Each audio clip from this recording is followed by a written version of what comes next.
The nature of the Great Seal is so mysterious that some believe that it came from a supernatural force. An account recorded by Dr. Robert Hieronymus in his book, Founding Fathers' Secret Societies, says that the Great Seal was given to Thomas Jefferson by a mysterious cloaked figure. The account reads that Jefferson told a strange story. A man approached him wearing a black cloak that practically covered him, face and all, and told him that he, the strange visitor, knew they were trying to devise a seal, and that he had a design which was appropriate and meaningful. Jefferson, of course, looked at it, according to this story, and said, "This is it. This is it." He knew it was it, and it was right. So he supposedly came running back into whatever, whether it was a tent or whatever it was, and he showed it to other individuals, and he told them about, he met this person outside. Of course, they went outside to go to find the guy, and he's gone. So supposedly we'll never find out who designed the Great Seal of the United States. While Dr. Hieronymus admits that he is skeptical about such stories, there are others who claim to believe them to this day. Perhaps it has something to do with John Adams, who was on the first seal committee with Thomas Jefferson. According to the written account, John Adams was there when this bizarre event took place. Oddly enough, the Adams Memorial in Washington, D.C. is adorned with this mysterious cloaked figure. Perhaps it's just a coincidence. The American $1 bill is full of magical symbolism.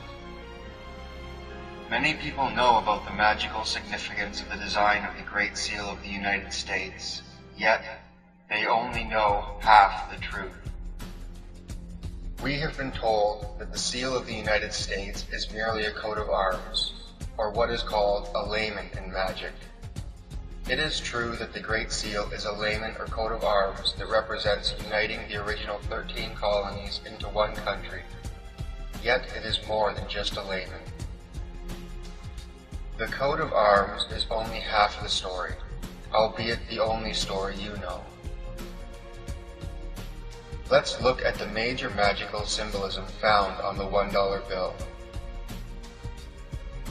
Looking at the obverse or front side of the $1 bill, our eyes land directly on the image of George Washington, and we are immediately reminded of his Masonic heritage. George is framed by the Greek letter omega. The omega on the $1 bill is a direct reference to God. Omega is the end of an old way of life for the start of a new, better way. On the square on the Treasury Department seal, there are 13 pentagram stars. The most frequently used symbolic reference found on the $1 bill is to the number 13.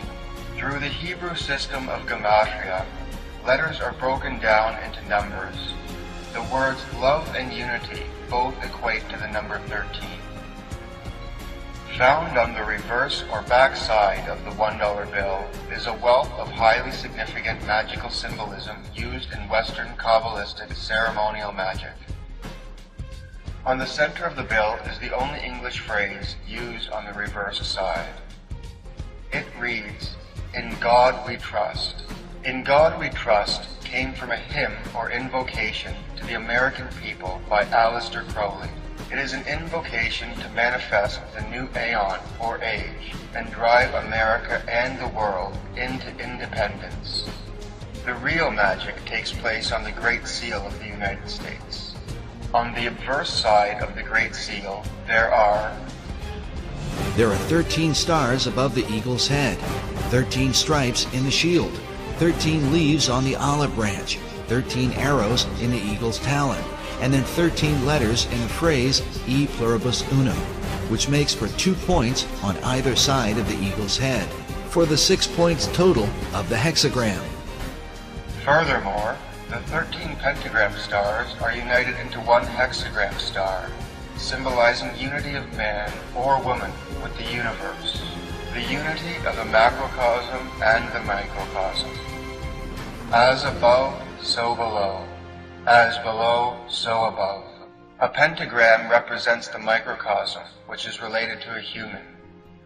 A hexagram represents the universe. When a hexagram is superimposed over the pyramid, the letters A, S, M, O, and N are connected.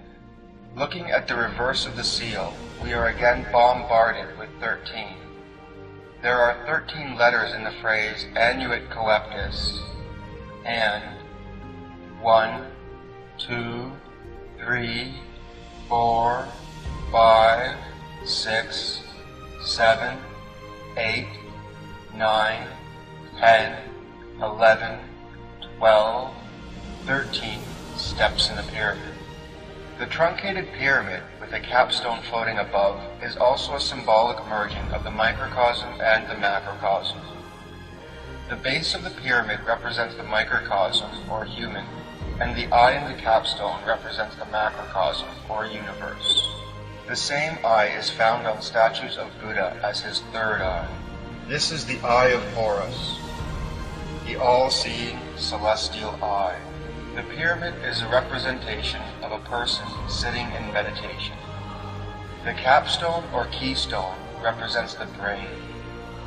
A capstone united with the truncated pyramid to make a complete pyramid represents uniting with one's pineal gland.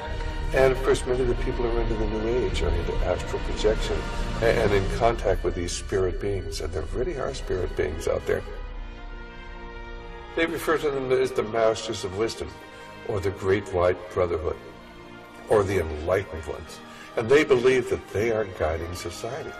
These are actually demonic forces and demonic beings, and of course they can materialize and disappear. The average individual says, oh, that can't be true. And yet it is true. And when you talk to the people who are dealing with this, they come in contact with this many times. They have accessed this other dimension, which is truly a demonic dimension. Opening your third eye is what this book is all about.